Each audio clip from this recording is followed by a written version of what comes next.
Well, the question of the underwater tunnel is how do you get in there and how do you get out? The tunnel itself is an easy, simple exercise. However, the extent of what is required to bring people in and get people out, that is the big question. Now, if you are going in from Gurney Drive, this is Gurney Drive. One road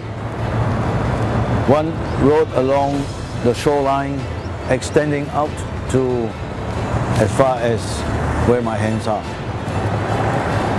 Are we going to say that part of this shorefront, seafront, part of history is going to be converted into queuing up space for cars to start slowly going into the tunnel? And where is the tunnel? Which is the alignment of the tunnel? These are questions that we do not know. Then we have also heard the Chief Minister say that the tunnel will be from Pankor Road. Now we all know Pankor Road is a very narrow street full of buildings.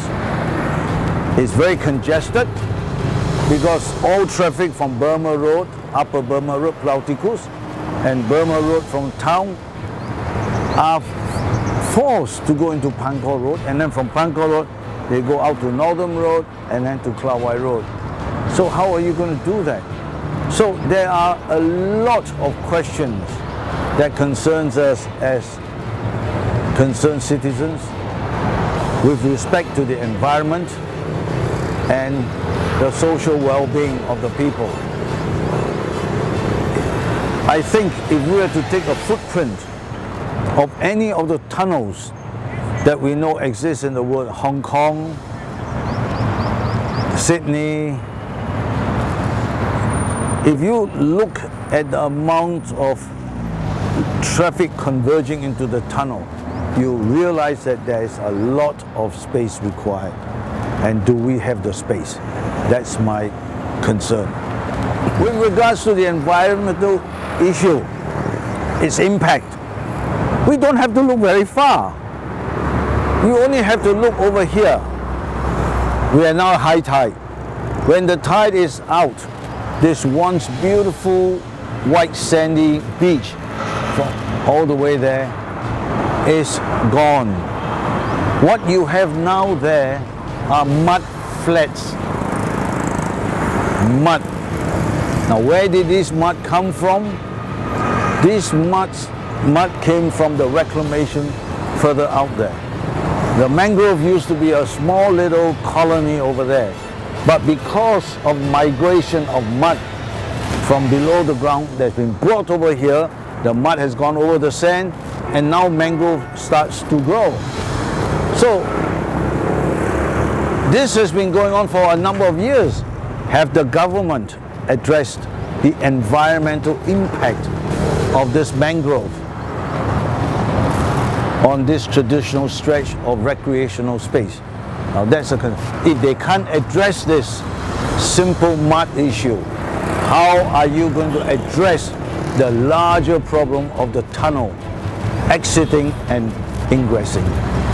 See, this project is still in its very early stages. What we hope the authorities will do is to study the overall macro environmental impact before proceeding further. Because unless it is well thought out,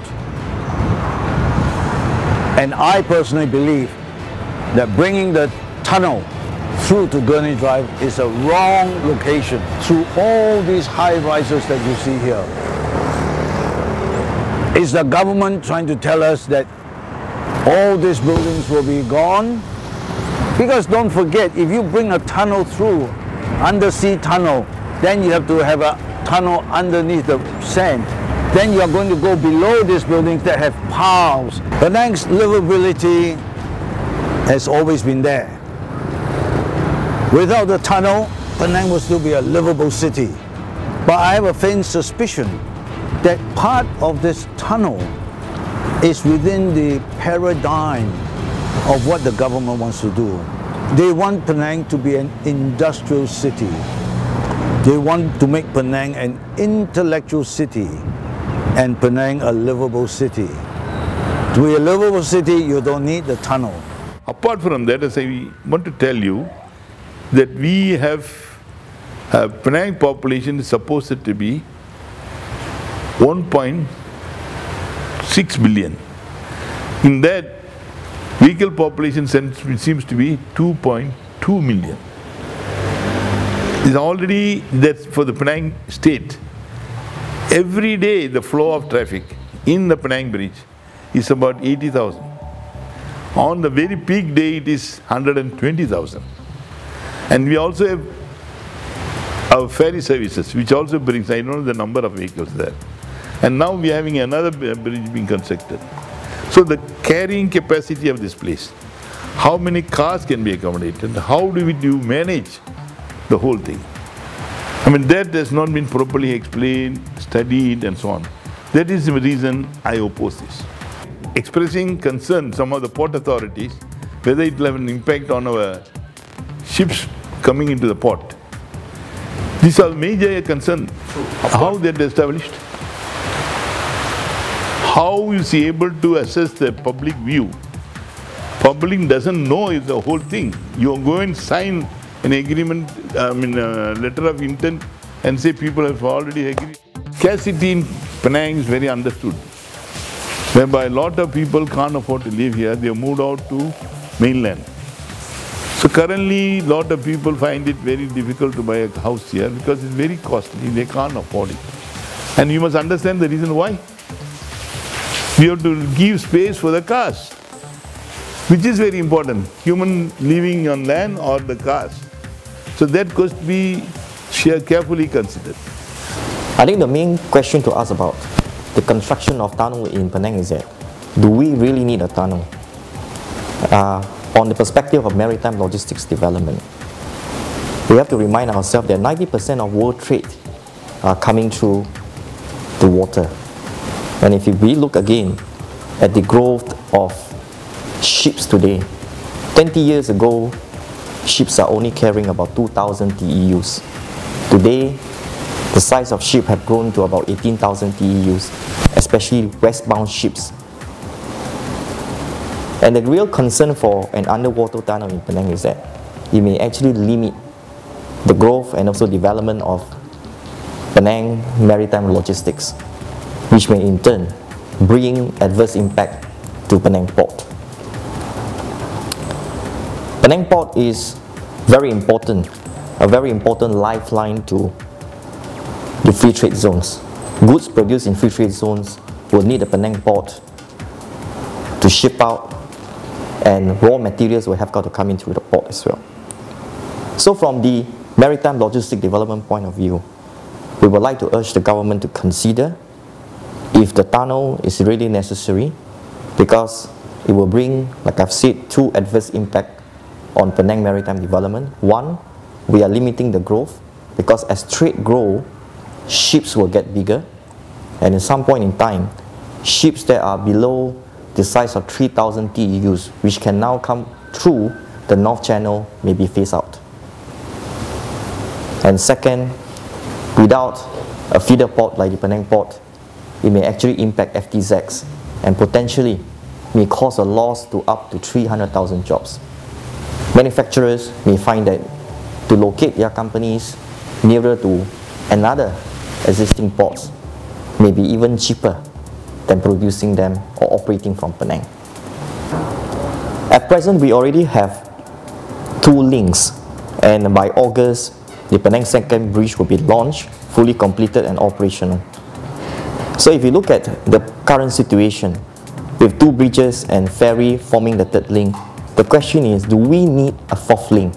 A fourth link that eventually will limit access for ships at the only entrance to the Penang Port, the North Channel.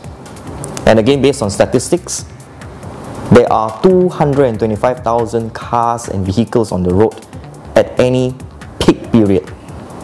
And from the statistics, only 7% or slightly more than 15,000 vehicles are going or shuttling from the mainland to the island or vice versa. So in my opinion, I think we may not have the capacity to be able to support a fourth undersea tunnel. The sea tunnel in Penang, up and coming, the construction, I think is definitely not a good idea, because you see, as Penang is a very highly industrial area, and we have a lot of export going here, going in and out, and the port will be very busy. So this will actually affect, the movement of the sea vessels.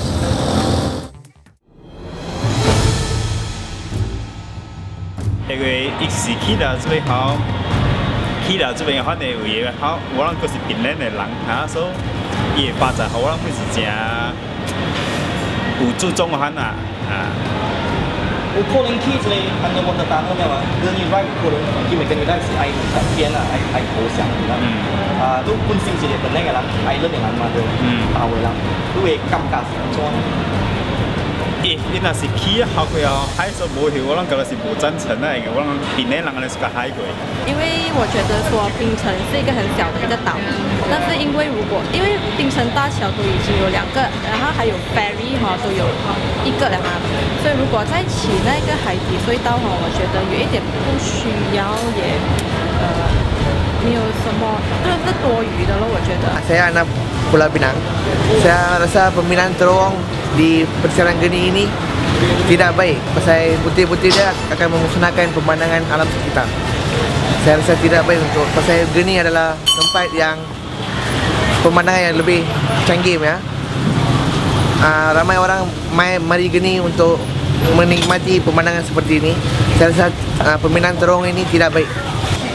Berkenaan dengan terowong kawasan geni saya rasa tak puas hati kerana butiran lanjut kita tak tahu. Pasal apa, kita banyak bumi-putra orang Cina, orang Melayu berniaga di sini.